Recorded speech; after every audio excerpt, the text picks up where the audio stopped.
All right, so every week we're trying to introduce new topics that can help you move forward in your business. And this week we wanted to sort of revisit a common topic, which is SEO. So we're going to dig right in. If you have any questions, obviously the chat's a great way to share that.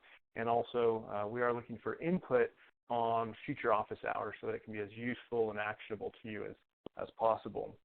So we're going to go through some basic stuff, but sprinkle in some advanced concepts. First, start off with the basics of what is SEO, and hopefully start to cut through the misinformation that has sort of plagued that acronym and its meaning for some time. We're going to talk about how to approach SEO, where to spend your time and energy, if at all, how to optimize what you're doing in the right ways on the content that you're creating, and then some things around linking. So with that, we're going to dive right in. So Wikipedia talks about search engine optimization as the process of becoming more visible as a website in search engines, specifically the unpaid, organic, natural results. Anyone can pay to rank fairly well on Google if you're willing to spend enough money, but to show up there because of your earned reputation. I'd actually amend this and say the visibility and prominence, because pretty much everyone's on Google. It's just if you're on page 300, it doesn't help you very much. So, it's really about elevating your prominence as much as possible. So as you go through, anything else that's sort of outside of this is probably not SEO. It might be search engine marketing, but not search engine optimization. So we're going to borrow from a leader in the industry, which is Moz.com, to talk a little bit on how to approach SEO. And there's effectively two sides to the SEO house. There's the technical side, which is a solvable and largely solved issue, and then there's a practical side, which is where you are different from everyone else. There's a lot of little things that you can sometimes do to improve the technical side of SEO. It's really not worth looking at. I mean, if you look at how important the technical side is, it's like an example I give is the foundation of a house. You need your foundation to be strong and solid, but if it's the best foundation ever made, that's not necessarily going to give you much more benefit than just a good foundation. On the flip side, if your foundation is cracked and rotting and dilapidated, you're going to have a big problem building a house. But in either case, you've still got to build the house. That's what the technical side of SEO is all about. And for you, it's not a great use of your time. More than that, for ththose of you using Locable's community content engine, we've taken care of it for you. And there are some things that change over time on the technical front. Microdata, for instance, is something that's newer that Google has introduced, and we've sort of started to adopting. But by and large, it's pretty boring. So we won't spend any more time there. On the practical side, there's definitely things that you can do to be more successful, and things that we're going to walk you through here today. Fundamentally, it boils down to producing great content. If your content is boring or irrelevant or just not very useful, you're not going to rank well on Google, because Google's trying to serve results that people will find useful. So great content, whatever type of content that is incredibly important. And we're an 80-20 rule company. It's sort of how I live my life. Spend your time on the 20% that's going to give you the 80% of results. It's just where you should be.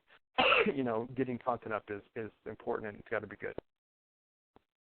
And I want to amend one thing that Brian said earlier.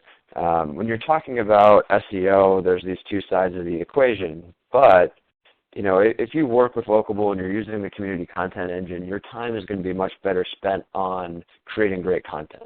If you produce great content, then SEO largely takes care of itself. We're going to give you maybe, I didn't count them up, but there's probably about 5 tips that we're going to cover throughout the rest of this presentation to help you get the rest of the way there. So you can spend, 20% of your time doing 80% of the value. Now, that's not to say the technical SEO stuff isn't relevant, but the point is, for the purposes of this, it's got to start with the content first. If you spend all your time worrying about technical SEO, but you have crappy content and no one wants to read it, it makes no difference how good your your technical side of it is. So it is important. We just don't want you to think about it. And if you work with us, you never have to think about it. If you're going out and doing this on your own, say in a WordPress site or any other kind of technology, then it's definitely something you need to consider. But still, content always comes first. So I just wanted to make that crystal clear, so you don't go back to your friends later on and say, well, Locable said that technical SEO doesn't matter, because that's not really the truth. It's just we don't want you to think about it. It shouldn't be where you spend your time, where you focus your energy. Yeah, and I would agree with everything Ryan just said.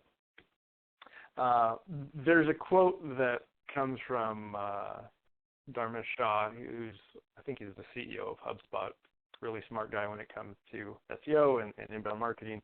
And he said something that's comedic in its obviousness, and that is, no matter how well you've done SEO, content that is not published will not rank. I want you to think about this for a minute. As you think about this, you're like, of course, if the content doesn't exist, it's not going to rank on Google. That's obvious. So what does the inverse of that mean? The more good content you have, the more it's going to rank on Google, or at least be available to possibly rank. And this is why we talk about the importance of having articles and events and business information. Those events and business information, the user-generated stuff, is going to give you more content that will rank. Is it, 100% killer, great, viral content? Probably not. But it's part of the equation, and it works together. So I really like that quote. Hope you enjoy it. It's a nice, clear way to show you where to focus your time. So the things that you can really focus your effort on are things like titles and your excerpts, some of your headers within the articles and images. These are the things that will differentiate you with Google, and I might add, will have a huge impact on social media. And I want to talk here, or break in for just a second and say you'll notice that there's one thing here that a lot of people talk about when they're talking about SEO that is purposefully omitted, and that's the concept of keywords. Google is way too smart, or Bing, or any of the search engines really, are way too smart to fall for those kind of keyword stuffing, spammy strategies. I mean, their algorithms are good enough now to look at the content and understand what it's about, and even answer questions that would come from a human, what to do tonight. That's the level that Google is operating on. So stuffing in keywords that are not relevant is not going to help you at all, either in the body of the content or as tags or anything to that effect. So that was purposely omitted. I wanted to call that out here. But they still do weight titles. They still do weight excerpts. The further you go down the page, for example, a header at the top of the page is more valuable than a header at the bottom of the page. But again, this is just an outline of what needs to be done. Don't get focused on the details of, I need 5 headers and I need to worry about the order. You create great content. Most of the time these things take care of themselves outside of maybe making sure there's a good hook for the reader to click, and that's where the title and the excerpt really come in. That's a great point. There's still so much talk about keywords and tags, and we hear it all the time from publishers, from local businesses. And, if you're writing for a human being to understand your stuff, you're going to take care of what you need to. And just to close the loop on the tag thing, we do have tags within the community content engine. The only reason they're there is so that you can group liked content. If you have an article that's about firemen, tag it with firemen, because the next time you write an article about firemen and tag it with firemen, now it's building links between that. And that's useful for readers, and it actually does have a subtle SEO implication, but it's the linking and the grouping of similar content that's valuable, not the quote-unquote tagging the article. And so that's why you want to use tags effectively. Don't put your community as a tag, for instance. So as you look at this, the title and the excerpt are probably the most important, along with the main image, because it's what the reader sees. If it's on your homepage, it looks like this. If it's shared to social media, it's slightly different, but it's presented effectively similar. This is effectively what shows up on search engines. So these are critical. And so as you go throughout and you start with crafting these, I think there's an old adage that journalists should spend 50% of their time writing their title. Maybe you don't want to go to that extent, but you do want to be mindful of it. And then when you get into crafting the article itself, you want to use some headers mixed in. So if you're looking at our interface, everything by default is normal text, and then you can select certain things to set different types of headers, and the headers have some size and other implications. And I'll just add, if you're not using the community content engine, almost every text editor has this option available. So look for it. On WordPress, for example, you'll look for the paragraph button, and so on and so forth. But make sure that and we'll talk about some examples coming up, but make sure you're using these headers or lists or whatever it may be appropriately to space out content. That's right. Just add a little bit of visible differentiator to the article. So we're going to talk about headers and titles first. This is a post that was on a site here local to us. And what happened was they took their print content, which was very good, and it had the context of being in the print magazine, which was a local publication, and they posted it as is online. Problem is, as is online doesn't do very much for you. You miss a lot. And so when you look at this on the web or on Facebook or on Google, you're missing the context of the print magazine. So we need to sort of dress it up a little bit to add that context back. So the first thing is this is not localized. There's nothing that says we're here, we're talking about where I live, we're talking about something that impacts me. This just looks like it could come off of Better Homes and Gardens or something similar. And I just want to jump in again here and say that is really important for you building your local brand, right? If you don't localize the content, instead of saying something, and we'll get into the example on the next page, but instead of saying like Folsom greenhouse whatever, because we're in Folsom, if you just say greenhouse, now you're competing with the entire world of people that are talking about greenhouse, which is a much bigger pool to draw from if you're thinking about someone typing into Google and trying to find something. Now, Google, behind the scenes, is very good at knowing that if I'm searching on Google here in Folsom, or especially if I'm on my mobile device and I'm here in Folsom, that it's going to prioritize things that have the keyword Folsom in it. So just by including Folsom in the title, I'm more likely to reach other people that are searching in Folsom. And therefore, my pool of people that I'm competing with for articles about this topic shrinks drastically. And that's going to improve your SEO rankings, both in terms of showing up on the first page, but also in terms of the number of people that find you as a result of the search. So I'm getting a little bit in the weeds here, but I want everyone to understand that we're not just saying these things, for the sake of saying them. There's some science behind it. We're intentionally trying to shield you from the very technical details. But again, we listed SEO Moz as a source earlier on, and if you are nerdy like me and want to dig into it, or you're just generally curious, or you want to educate yourself more, they're kind of the go-to source in the industry of everything SEO. And if you really want to get down in the nitty-gritty of all this stuff, that's a great place to start. And so as we continue down, a good SEO title is a good title. In this case, it doesn't hook the reader. There's nothing about it that says I need to read this. If you're in print and you're scanning through and you're flipping pages, this is a catchy, clever little two-word headline, and there's probably a subhead as well that went with it in print. But online, not so catchy. The image is, again, not identifying the local element. There's no faces, there's no places that are recognizable. At a minimum, it'd be great to have a shot of a local house that happens to be a greenhouse. Energy efficient more than the color, but you could go the other way too if you really wanted to. And so we took a look at improving. I'm going to give credit to our friend Steve and Jack for making a few suggestions. The suggested headline is, make your El Dorado Hills home a green home. Now, you might be thinking to yourself, we just talked about that keywords don't matter, and here we're adding location identifiers to the title. I want to be clear that specific keywords are not critical within the content. Firemen versus firefighter, Google gets that they're pretty much the same thing.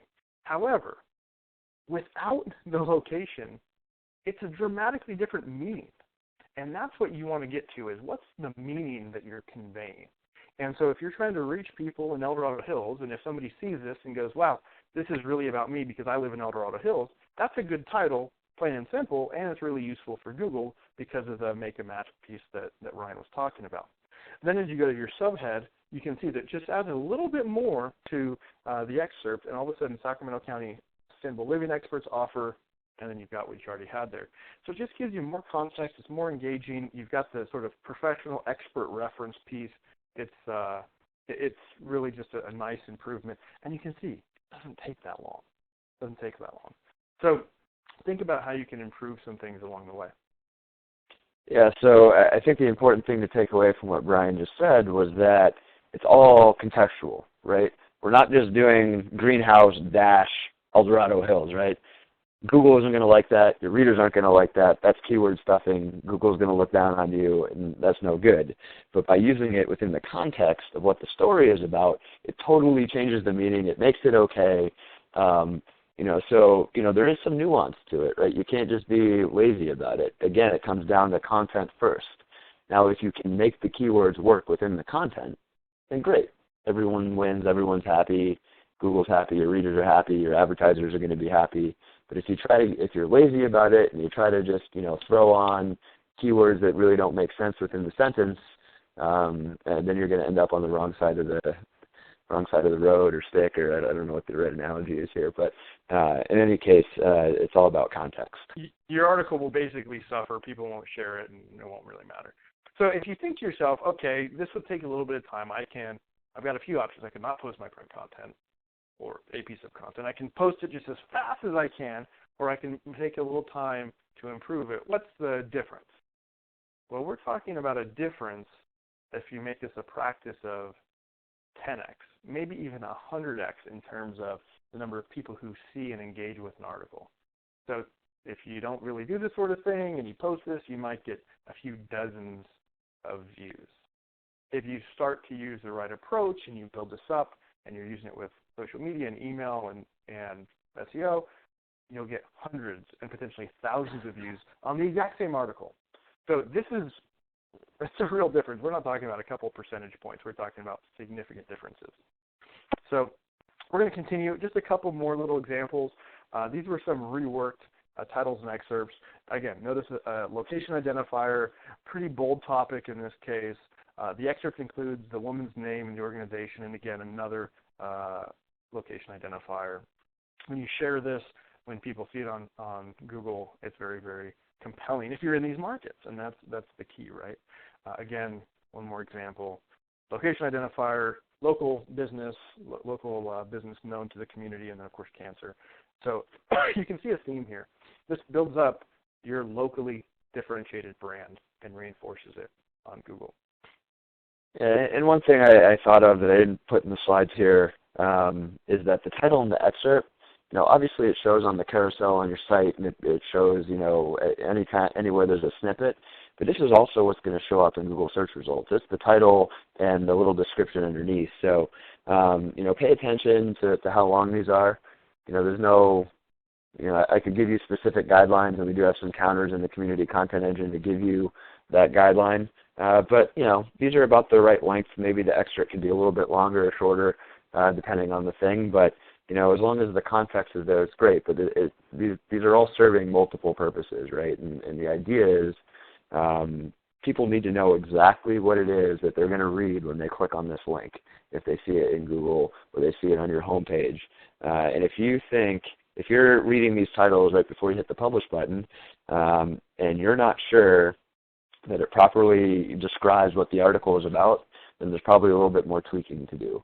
Because the worst thing you can do is have a headline and excerpt that have nothing to do with the content of the article, so that when someone clicks on it and they go over to the article and start reading, they're like, well, that's not what I expected.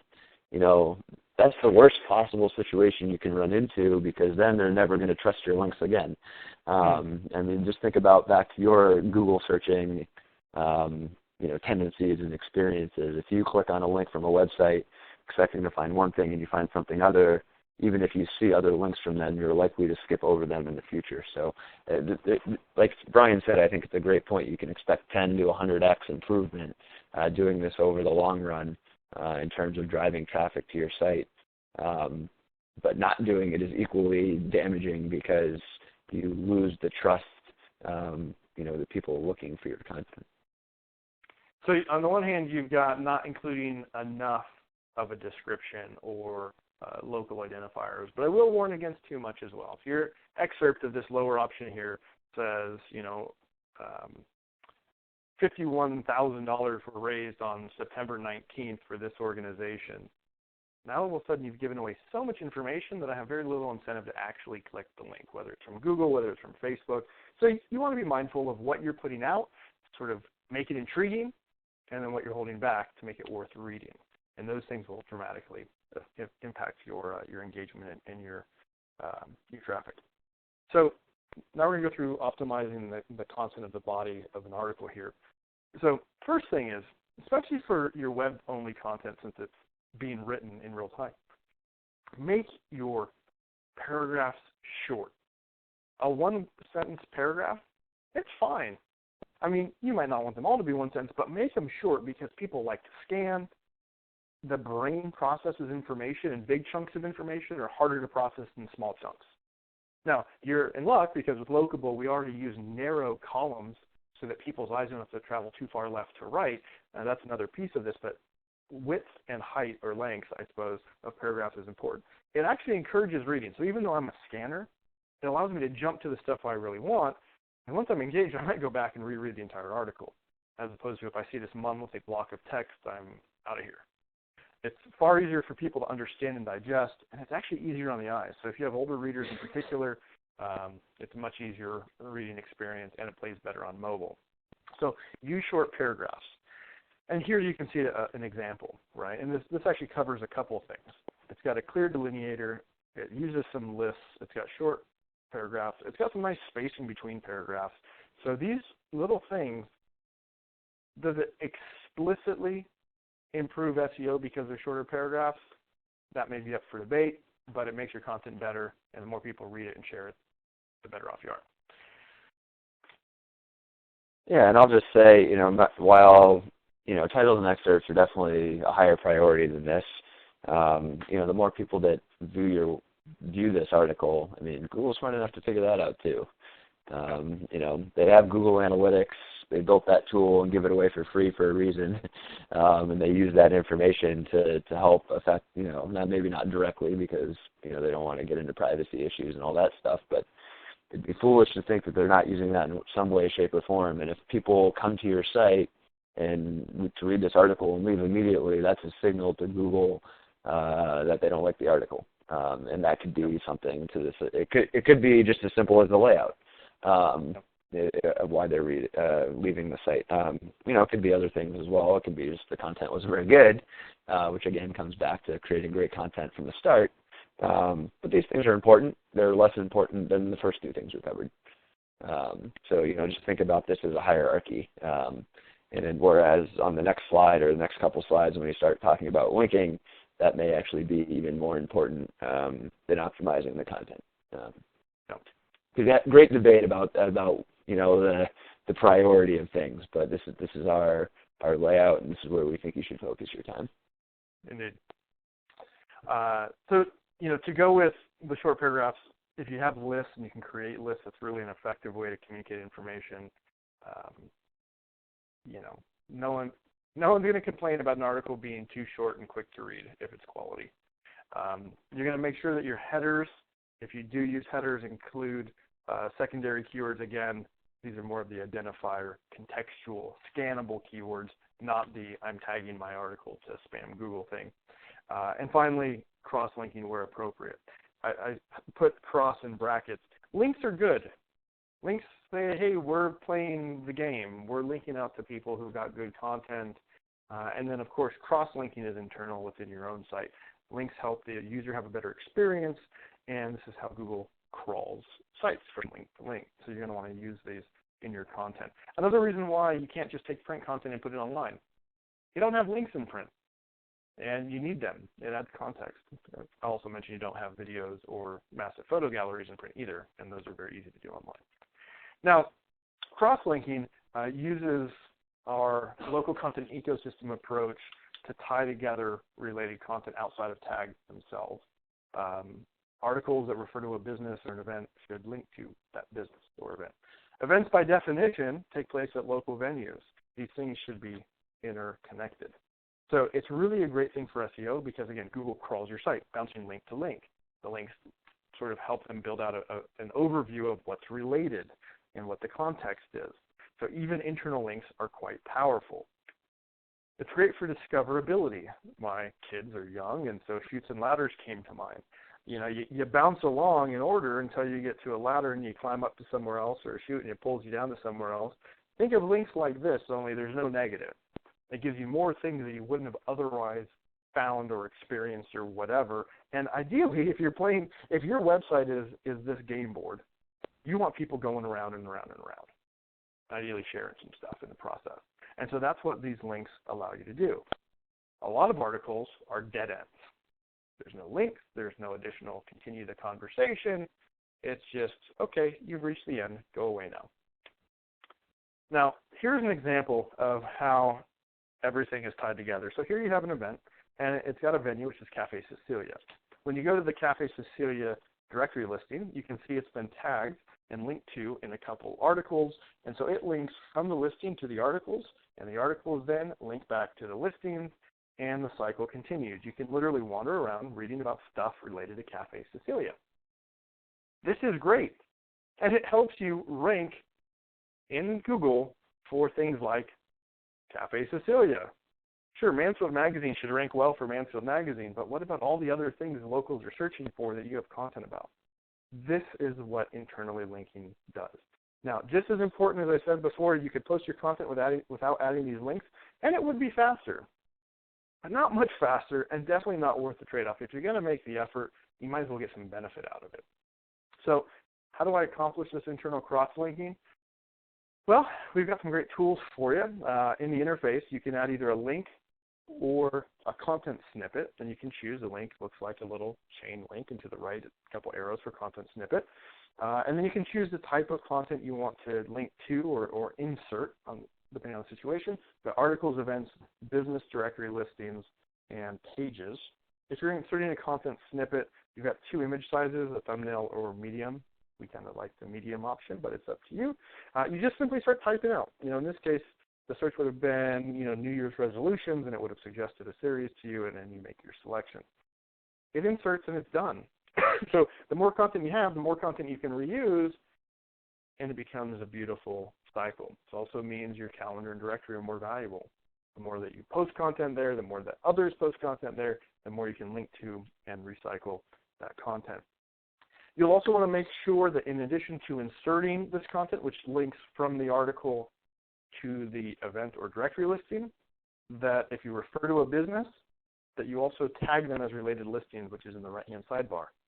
This adds a link back to the article from the listing. So on the left is from the article to the listing, on the right is from the listing to the article, and it creates a circular experience for you and for search engines. And what's great is whenever you post an event, or anyone posts an event, there's a venue.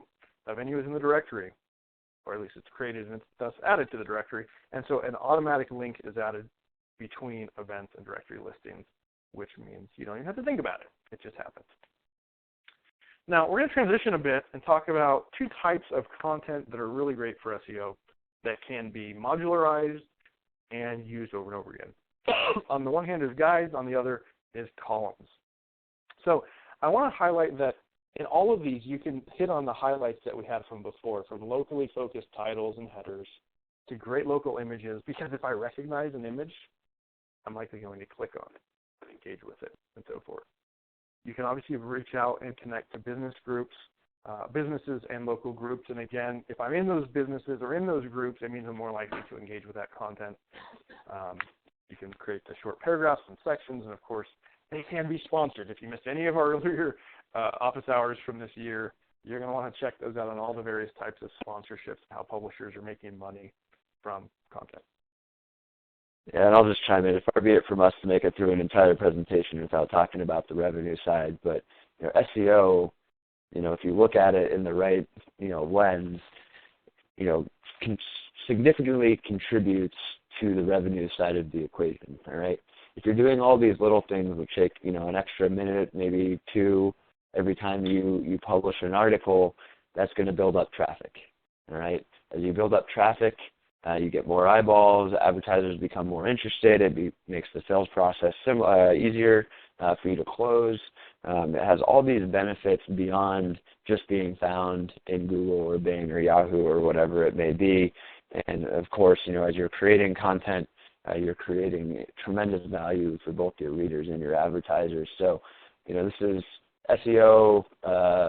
We talk about that from a very narrow perspective sometimes, but sometimes it's good to stand back and look at it and say, well, what is it? Why do I really want to do this? And at the end of the day, it's because you want to make more money, you want to provide more value, you want to create a community site, you want to be well loved in the community. That's a valid reason too.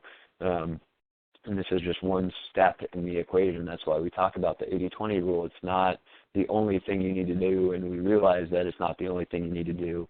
We're trying to enable you to focus on the right things at the right times, at the right part of the equation, in order to help you reach your goals. So given the time component, obviously throughout the year you've got different options of things that you can do. And so wherever you are, you've got something coming up that people are thinking about and talking about and searching. And again, at the moment, I'm going to branch out and just say this is good content to create apart from SEO. It's viral. It's just great. So, whether it's the Pumpkin Patch Guide, that's seasonal. We just had Valentine's Day. Fantastic. You might do other things that are not tied to a season. What's your favorite day trip? Of course, you could seasonalize that as well. What's your favorite spring getaway? What's your favorite fall experience? Where do you like to go this winter? Or entertainment guides and dining guides, and you name it. Again, you can seasonalize these, and you can do 2014 and then 15 and then 16. And so this is a cyclical experience. And when you think about what your readers are looking for, this hits them right where they're at. It's also great stuff that you could repurpose for print if you have a print product. And then you got columns. And your columns are going to vary, but here are some that we love. Obviously, if you can get the local SPCA to write a column, fantastic. Everyone wants to adopt a pet, or at least help a pet get adopted. And so it's a viral piece of content.